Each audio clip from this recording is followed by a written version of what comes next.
2023 সালে 10 অক্টোবর চালু হয় দক্ষিণাঞ্চলের মানুষের বহুল প্রত্যাশিত রেলপথে ট্রেন চলাচল। এরপর থেকে প্রতিদিন হাজার হাজার যাত্রী চলাচল করে ট্রেনে। রাজধানীর সঙ্গে দক্ষিণাঞ্চলের যোগাযোগ সহজ হলেও সম্প্রতি রেলপথের বিভিন্ন এলাকায় সিগন্যালের গুরুত্বপূর্ণ যন্ত্রাংশ ও কেবল চুরির ঘটনায় নিরাপত্তা নিয়ে বাড়ছে উদ্বেগ।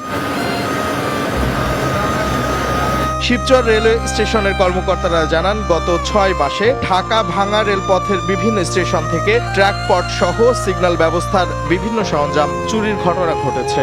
এই অবস্থায় দুর্ঘটনা এড়াতে এবং ট্রেন চলাচল স্বাভাবিক রাখতে রেলওয়ের কর্মীদের ম্যানুয়াল পদ্ধতিতে লুপ স্টিক ব্যবহার করে পেপার লাইন ক্লিয়ার কার্যক্রম পরিচালনা করতে হচ্ছে।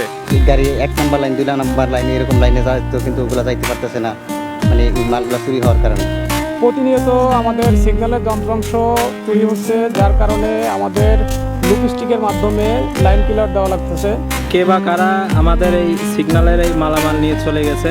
রেলওয়ের স্টেশন মাস্টার বলছেন, এই রুটে সিগন্যালের ট্র্যাক পট সহ বিভিন্ন সরঞ্জাম চুরি বাড়ছেই। এতে যে কোনো সময় বড় ধরনের দুর্ঘটনা ঘটতে পারে। উভয় দিকে ব্লক অচল থাকায় আমাদেরকে পেপার লাইন ক্লিয়ারের মাধ্যমে ট্রেন চলাচল সচল রাখা হচ্ছে।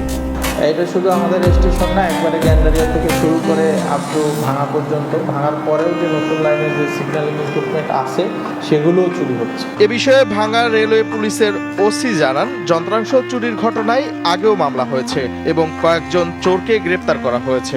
আমাদের এখান থেকে অনেক কিন্তু 50 স্টেশন যাইতে যাইতে চোরের তো তারপরে আমরা অনেক কয়েকটা ধরা হয়েছে, একটা মামলা হয়েছে।